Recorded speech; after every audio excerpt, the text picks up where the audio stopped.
Welcome to the Mental Edit, where we keep it real, unfiltered, and honest, because mental health is complicated. I'm Meghan. And I'm Rachel. We're here to have candid conversations about mental health, what it is, what it isn't, and everything in between. The Mental Edit is for educational and informational purposes only. We are mental health professionals, but this podcast is not therapy, medical advice, or a substitute for professional treatment. If you're struggling, we encourage you to reach out to a licensed mental health provider. And if you're in crisis, please seek immediate help from a trusted professional or emergency services. Now, let's get into it. Welcome back to the Mental Edit, episode 6. We're so happy to have you. Today, we're going to be talking about ADHD, aka attention deficit hyperactivity disorder. Yes, there's 3 types of ADHD we're going to be covering. If you've ever been told that you are lazy, unfocused, too much, or not enough, this episode's for you. Yeah. ADHD is so much more than just being hyper or just forgetting everything or not being present. There's so many ways ADHD presents that we do not think of in typical life, or how we most typically knew ADHD as we were young in our generation. Yeah, I was going to say too, it presents so much differently in adulthood than it did in childhood. And I think by the types, which we'll get into, they also, one can mask very well, and I think one can't as much, right? Absolutely. There's one more thing I want to say before we start this episode. There is so much to be said about ADHD, and it presents so differently in every person. So if you don't feel completely heard today, that does not mean you do not have ADHD. We just have so much to say about it, and we could do an entire series on ADHD. It is so complex, and it talks to everyone, and everyone talks back at it so very uniquely. So again, we're going to cover everything we can. It doesn't mean that your symptoms are more or less important than what we just prioritized in today's episode. It kind of just comes up as we talk, and that's how we'll head into this episode. I do think it is important to run down the clinical or diagnostic components, because it is one of those terms in our normal language that's just, I'm so ADHD, which people who actually have the diagnosed disorder can find kind of minimalizing of their actual, because when you have ADHD, you are suffering, right? Your brain works hard. So anyway, let's get into it. Let's start. So why don't you start by actually reading the DSM is the Bible of psych. So pull up the Bible, your mini Bible of ADHD. So I want to make a plug. So this book changed my life when I read about it. So I read it because I was having a lot of clients come in talking about spouses or children or themselves. And I was like, this is a disorder that I understand how it presents, but this book really gave me a lot of different approaches to it, and also ways to utilize it. However, it does in the back have the DSM version. So we're going to go over all 3 types? Yes. Okay. So people with ADHD show a persistent pattern of inattention and or hyperactivity, impulsivity that interferes with functioning or development. So the key to the diagnosis is it has to present in more than one area. So you can't just present this at home. It has to be home and work, or home at school, home social. It kind of has to be pervasive, as we call it. So inattention is classified by often fails to give close attention to details or makes careless mistakes, has trouble holding attention on tasks or play, often does not seem to listen when spoken to directly, often does not follow through on instruction and fails to finish schoolwork, chores, or duties, often has trouble organizing tasks and activities, often avoids, dislikes, or is reluctant to do tasks that require mental effort over a long period of time. It's a big one, schoolwork, yes. Often loses things necessary for tasks and activities. That's another big one. Car keys even. Is often easily distracted and is often forgetful in daily activities. So that is inattentive. That's right. So hyperactivity and impulsivity. This one we know more because we can see it more. The inattentive, I feel, can just be in someone's brain. And yes, we see people forgetting things. We're like, oh, that's just how they are. Whereas hyperactivity is more of like a motor agitation. Well, type 1 inattentive was completely ignored when we knew ADHD as ADD. Yes, attention deficit disorder. And we just thought it was you were hyperactive. So that category is kind of even new to society.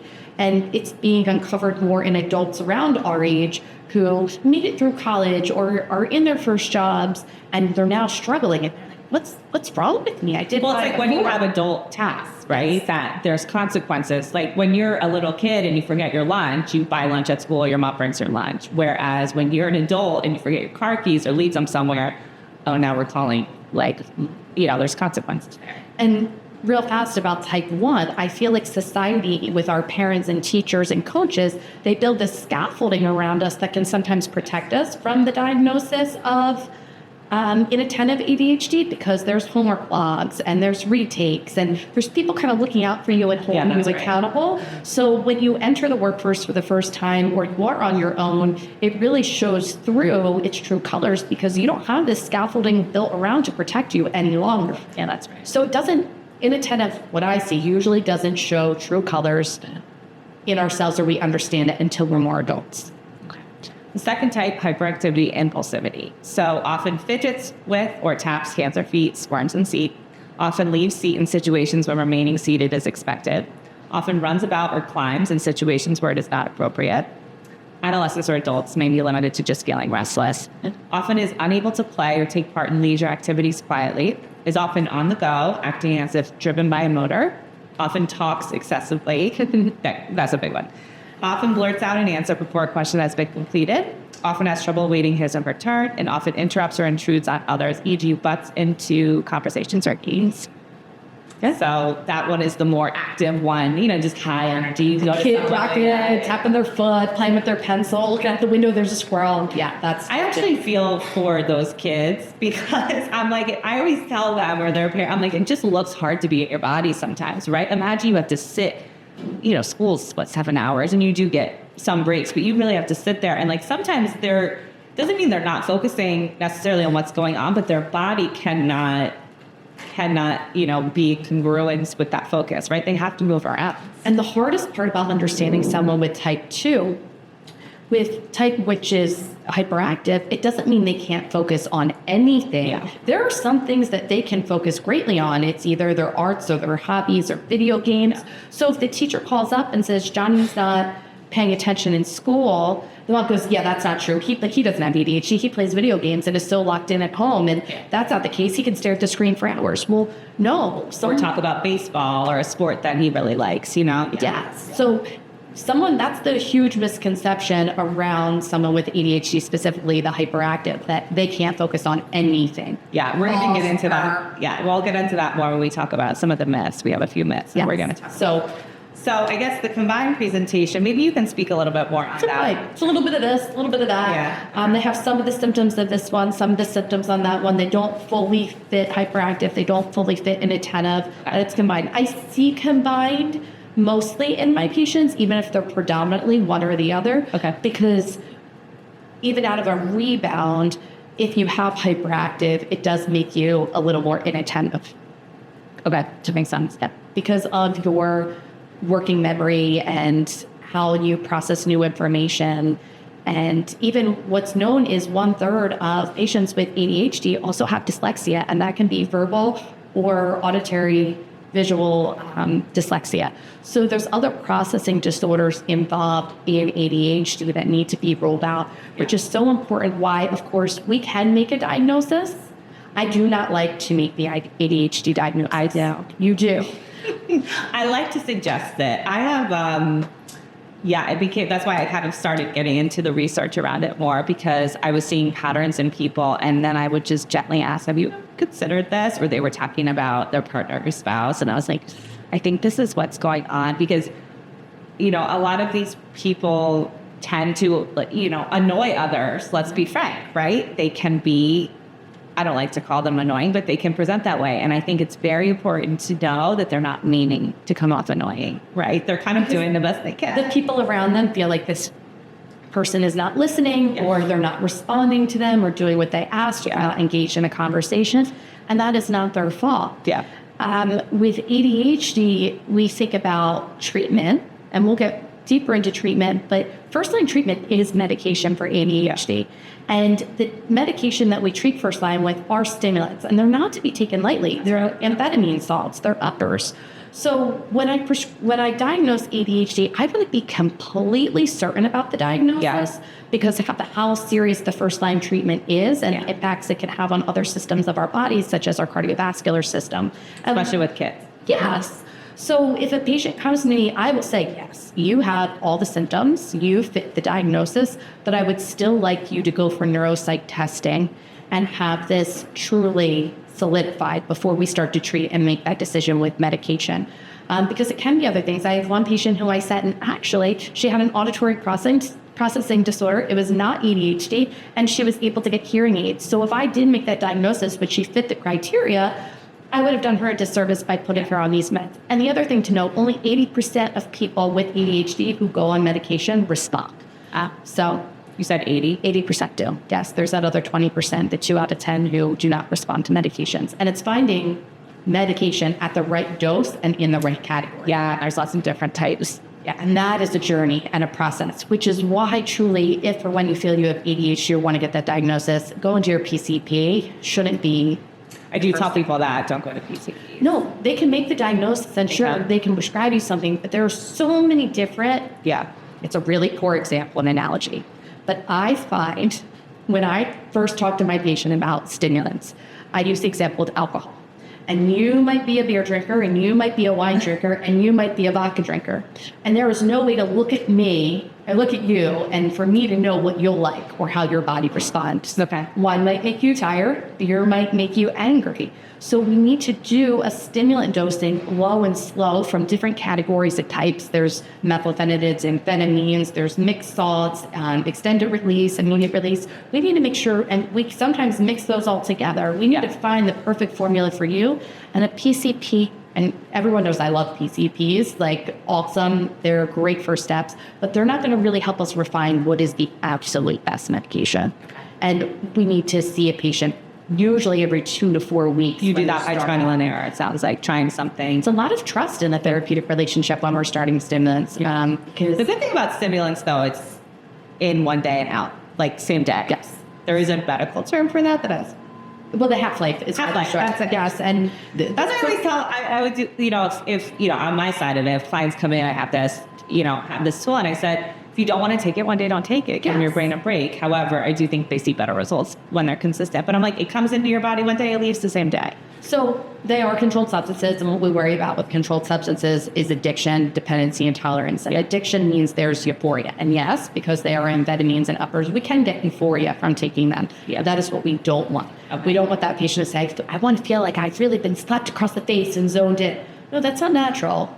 Yeah. We're not going, that's not, and your heart doesn't deserve that abuse. Like your poor little heart, sorry, but my mic, your poor little heart doesn't deserve high doses of amphetamines. So how should you feel on a stimulant?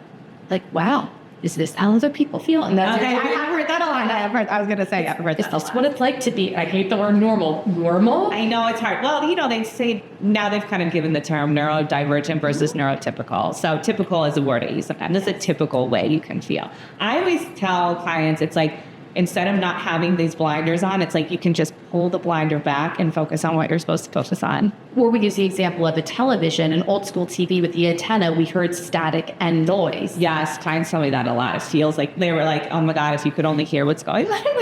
And now we're able to shut down a little bit of the static.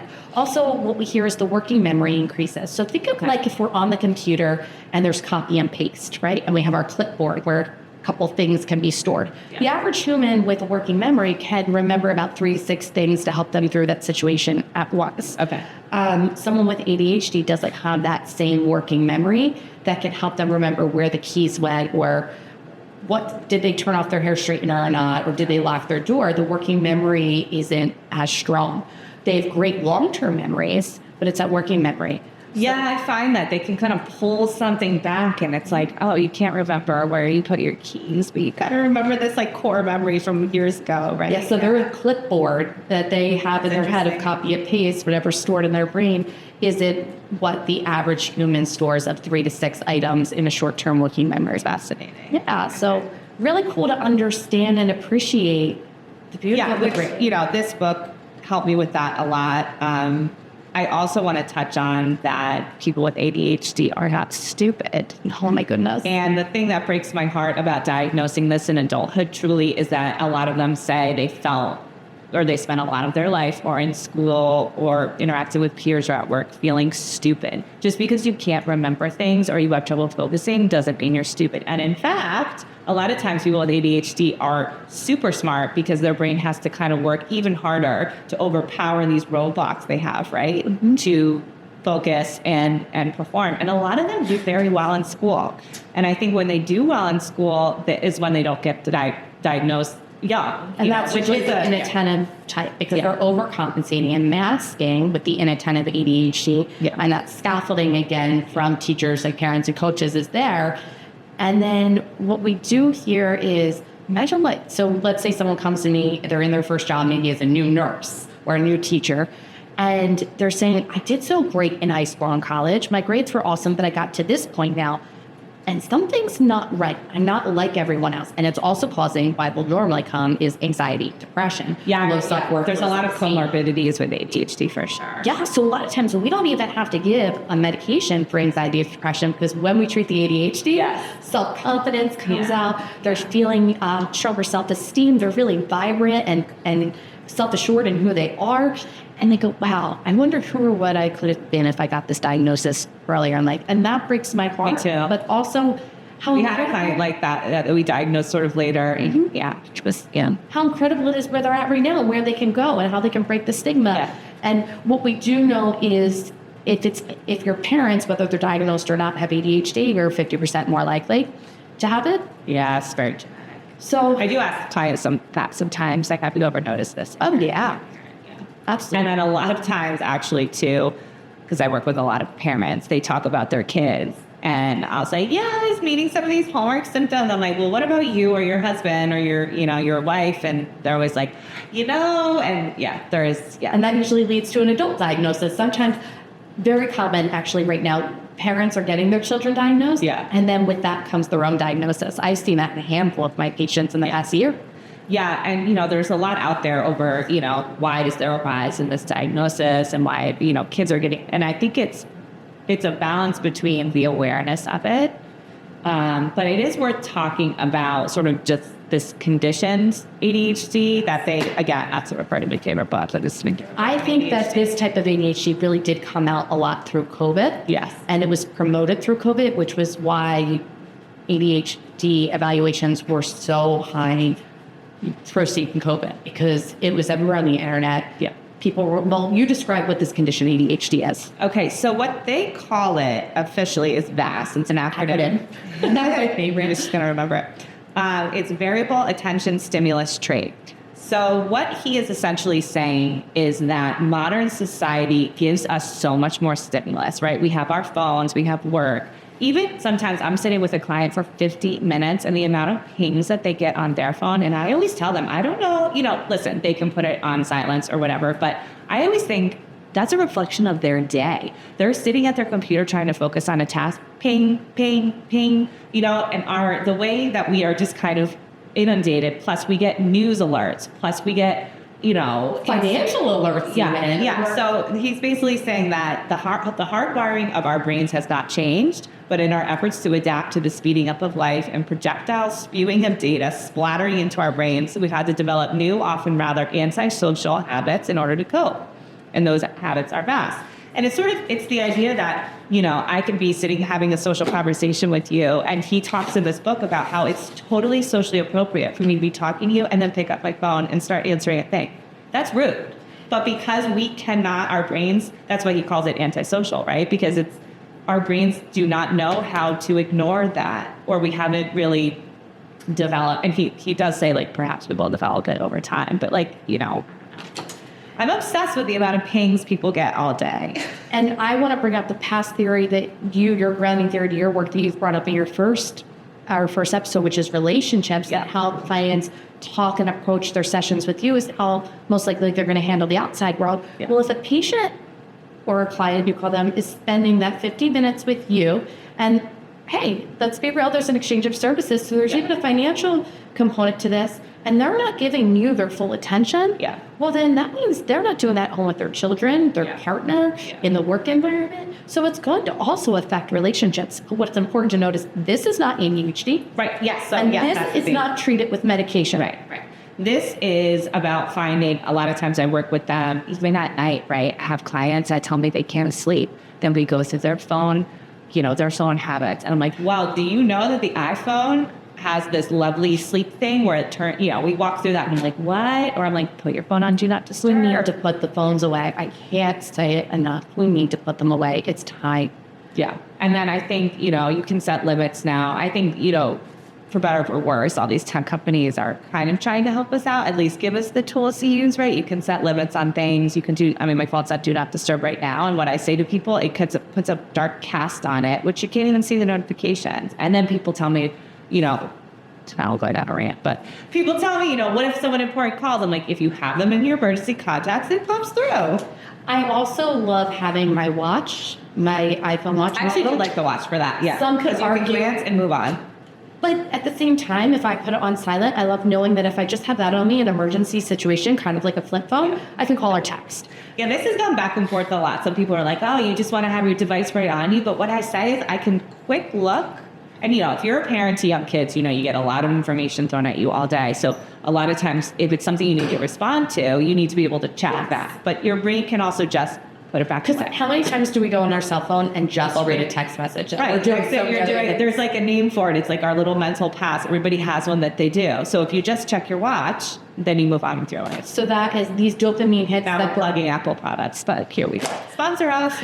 Those dopamine hits that we're getting from our phones or from our devices or online shopping. Yeah. This is not ADHD. Right. This is conditioned. And that's what this term that I think is going to become a little more viral is vast is going to spread. This is not something, and we rule it out all the time. And that's too, again, the patient can come in and be telling me these symptoms, but an important component of ADHD is that the symptoms were prevalent prior to the age of 12. Yes. Well, this wasn't prevalent prior to the age of 12. Right. And that is why, again, a little soapbox, it is important to monitor what your kids are doing, right? Don't give them so many devices because these devices, iPads, tablets, gaming stuff has been proven to cause this type of mock ADHD, right? If they're so used to the dopamine hits, choosing different apps and watching different shows, right? They're not going to learn how to focus on anything.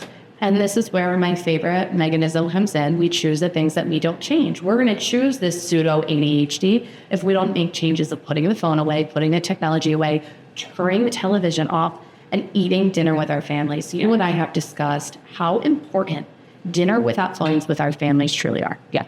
And that's how you will actually be able to diagnose your children with ADHD. You will hear how the relationships at school are going or if they're reprimanded by their teacher that day. It's giving that one-on-one attention. Okay, let's talk about some hidden struggles that people with ADHD have. I would say I see these. This is my side of it big time. These are the ones I see that I sometimes call out. So the first one, I guess, is time blindness. Yeah.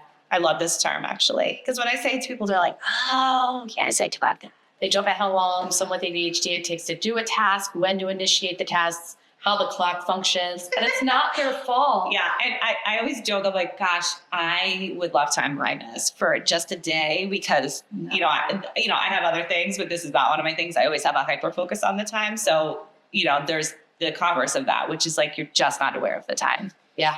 And it's very prevalent in the inattentive type, but also the hyperactive type, because sometimes they're moving so fast or need to do so much because they can't get through their day without having a workout in that they have trouble prioritizing what's important for that day that they lose track of time. Yeah. So time blindness is prevalent in inattentive and hyperactive. And this really impacts relationships. Yes. So that's what I see it a lot. Why are they late? A lot of times people, mistake people kind of being late is like not respecting their time. And I really, that's for this subset of people with ADHD and time blindness, that's not the case. It really is just, a lack of awareness around time. But it is something you can work on. Yes. With alarms and, I had reminders. I had a client once that told me if she didn't have daily alarms, she would forget to pick up her kids. And if you can't tell me that is not not by, obviously she wants to pick up her kids. So it was just, she hadn't identified in herself that that's what she needed.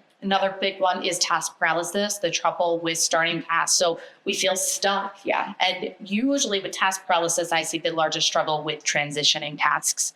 So moving from one task to the other without getting distracted by one or being too hyper-focused on a certain task. Well, I think sometimes they don't want to give up one task. So they're like, if I give this up, I might never come back to it. Whereas, the non-ADHD person can say, okay, pause that for now. Yes. I'll revisit it. But sometimes I think if you feel like that task is gone, if it's not that. Or transitioning from a task that gives them dopamine, like their art or their video game, to a task that isn't going to give them dopamine, like the laundry or even showering. My ADHD patients really do have trouble with showering and brushing their teeth, believe it or not. And that leads to that poor self-esteem and depression.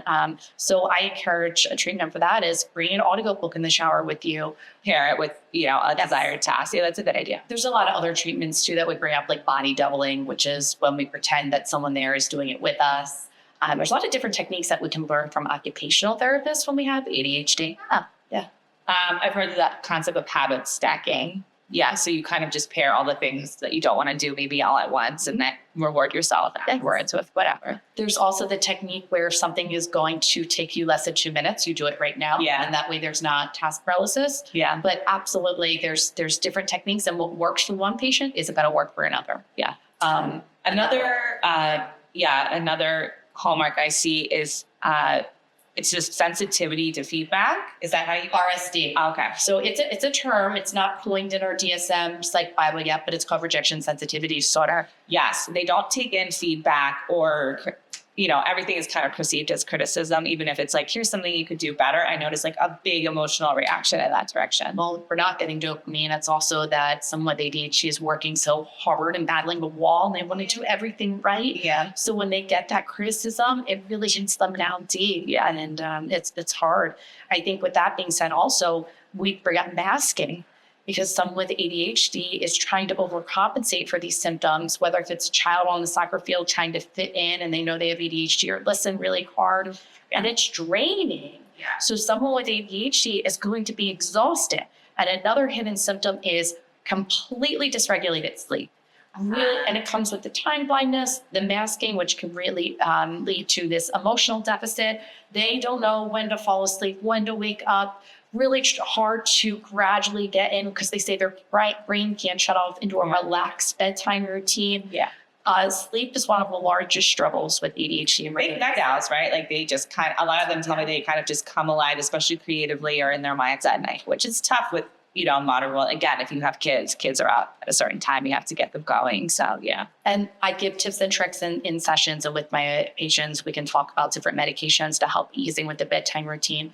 But a great time for an ADHD coach, occupational therapist. And that's a little different than a lifestyle coach, which we've talked about before. Yeah. Someone as an ADHD coach really has training in the diagnosis. Well, you're talking about executive functioning at the end of the day, which is a thing you can learn better ticks, like you said, Yeah. So why don't we then move on to myths? Okay. There's a lot of myths around ADHD that definitely need to go. I think the number one is they can't focus on anything. And that's false. We kind of covered that. Yeah. People with ADHD are going to have certain interests they can focus on. And that doesn't mean they don't have ADHD. Yeah. It's what brings them joy that they're going to focus on. Yeah. And we can use that to our advantage or our disadvantage. Yeah. What do you feel is another myth? I guess we kind of touched on this too, that they're not smart or they can, accomplish things. I have a lot of clients that made their way all through college, right? And then something hit a wall in terms of executive functioning or like adulting, right? Around that kind of stuff.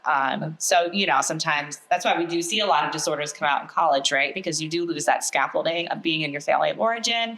Your parents, for better or for worse, learn ways how to parent you over time, right? They know that you're going to need, this one always needs prompting here and this one needs prompting this direction, like your parents. If they're paying attention and attuned, you learn which kid needs what, right? So your parent is going to parent you that way. But when your parent is gone, and this is something I think a lot of parents should be thinking about, is like eventual independence, right? Because you can carry them all the way through the college door, but you do have to leave them there. I think the other myth that's important to touch on before we kind of talk about treatment is the feeling that we are not enough or there's something wrong with us when we have ADHD. You are enough or you're too much. That is false too. You are perfect the way you are. Your brain, that 2.5 pound matter of mass in your cranium is just working in a different way, and it's beautiful and we can use it to your advantage, but let's make sure you get the tools and resources and don't let anyone tell you anything different. And the problem there, again, he touches in the book, is calling it a deficit. He really challenges that word. It is a deficit in something, but it is not a deficit in you as a person. No. I'm very passionate about that because I I feel for people who are they are born a certain way and put into this world, and they're told, any kid is told to function in a neurotypical classroom society, right? And it's like, sometimes you just need a little bit extra, to thrive. And I think every kid deserves that. You are enough. If it is not, I believe in that. I know it's very cliche. We talk about all these sayings on walls and homes and things that you are enough. I wear that one on my wrist because I believe my patients are enough. The way you present in office, how I show up every day is going to be enough. We're going to do this together. So the way you are in your community, you are enough. And an ADHD diagnosis doesn't have to define you. Sure, it can shape you, but it can shape you in the most beautiful ways and help you help other people. Yeah, and I think when you have an understanding of it, you can learn how to use people in your life that have ADHD, right? Their creativity is boundless. Find something they enjoy doing, and I always say, put them on that task, right? If you need a birthday party idea, you need a t-shirt embroidered, you need a pillow, find that person in your life, and they will give you back in spades. That's where they thrive, and it's also good to give them the outlets, right? I don't know. I guess I don't want to speak broadly, but I feel like it's mostly creative outlets that they shine. Or a passion in general. Yeah. Whether it's video games or certain tasks with baking, it's something or sports, they feel so passionate about it. And that's where they do get their dopamine. So they're going to care so much more about it than your the baking or cooking too. They can kind of like create these elaborate feasts or cookies or cake. And you're like, how did you, I would have never had the patience for that, right? But they do have patience. Yeah, ADHD can be beautiful, but you also deserve treatment. So treatment, first line, always medication. Yeah. But when I have my adults who are diagnosed with ADHD, we also talk about therapy. Okay. Therapy can help because we have that low self-esteem, low self-worth. So we want to work on communication styles, different grounding techniques and coping skills when there is RSD, rejection sensitivity disorder. Also things to consider when I have a patient are work accommodations. So or a student, can you get private testing environment? Because processing is a little bit slower, that is a fact about ADHD. Can we get you time and a half on your test? And I do write for those accommodations for academic resource centers at universities. Also having fidgets on your desk in the work environment, whether if it's one of the poppers or one of the slugs, I have them in my office. And I love when a patient grabs one because that means I can grab one too. And I love a fidget. Yeah. I also think talking to your boss or manager about your working hours, like I always caveat, I haven't worked in corporate America in many years, but there's so much feedback I have about how we could really harness people's power. There are some people that cannot work at 9 a.m. Why are you forcing them and wasting their morning, right? What if they are most powerful from like 2 to 10? And this is what I advocate for on the work accommodations. Yeah. Also, a hybrid schedule is usually really awesome for someone with ADHD because that process of just getting ready in the morning is emotionally taxing. So by the time they get to work, they don't always have much to give. Yeah. So if we're able to take that transition out of the commute to work and they can start their day a couple days a week from their home, then they're going to be more fruitful in the work environment. It's going to be beneficial to the company as well. And you have to remember, just because you wouldn't do it that way or you wouldn't succeed that way doesn't mean someone else won't. Right. Also, noise canceling headphones. I usually write on accommodation. Or those little like loop earphones. What are they? They bring down the decibels. Yeah. Okay. The other one I always suggest we accommodate with more frequent 10-minute breaks. So that hyperactive patient can go for a walk around the building or go take some grounding deep breaths outside. Yeah. It's very important that we can regulate the motion, the nervous system, and have those coping skills in place. So it doesn't have to just be medication. Yeah. There are also a couple of medications outside of stimulants that can help for ADHD, although stimulants are first line. I don't want to get into too much about supplements because they're not regulated by the FDA and we don't have enough knowledge, but there are studies with supplements. There are also studies with certain diets. Again, I don't want to get too deep into that. Is there some truth? Absolutely. But it depends on the study that you read. If I have a patient who's really eager as Lily, I always support them. Okay. But it's really first line is a stimulant. And I will always advocate for my patients to get that neuropsych testing done as well. I would say on my end, I primarily see the partners or parents of people with ADHD. I do have some clients that have ADHD, but we tend to focus more on the other symptoms in their life, the comorbidities of anxiety or relational issues they're having, right? But if I get the chance to work on the other side, I try to cultivate compassion. Like I said, these people are not trying to mess up. They are not trying to be annoying.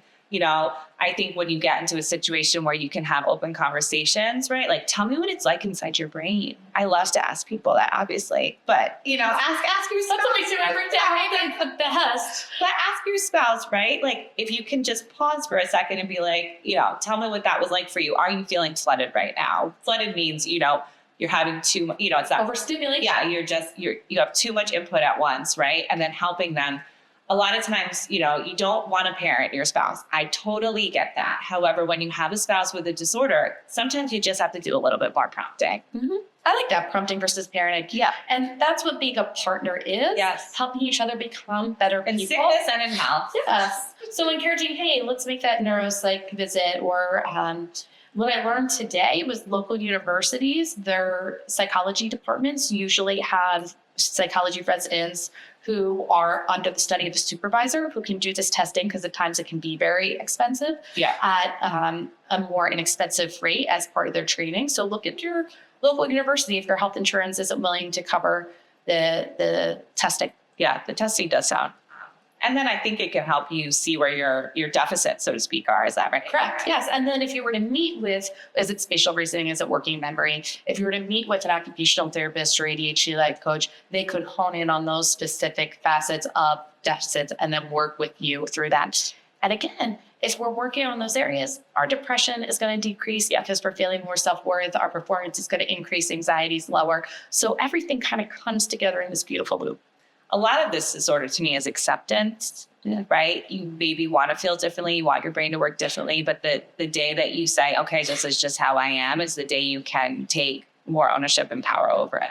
Acceptance is the truth that something has on our reality. So if we have acceptance, we understand that this has impact on our reality and that we kind of want to edit our reality a little bit. So that's what acceptance is in terms of specifically ADHD or mental.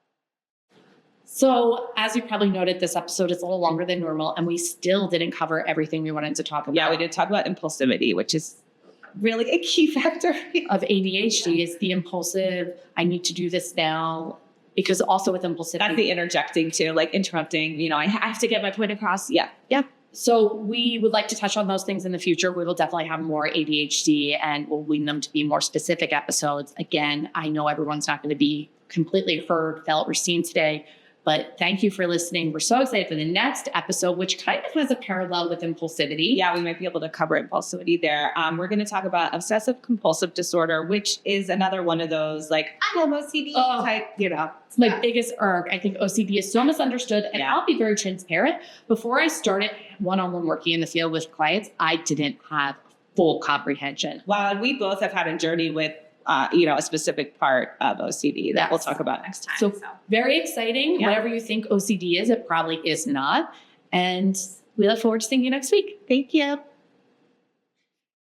Thank you for listening. Make sure to subscribe to The Mental Edit and turn on notifications so you never miss an episode. Give this video a like if you found it helpful, and drop a comment with your thoughts or questions. We want to hear from you. You can also DM us on Instagram at The Mental Edit with topics you'd love for us to cover. And if this episode spoke to you, share it with someone who needs to hear it. No fluff, no BS, just real talk about what healing actually looks like.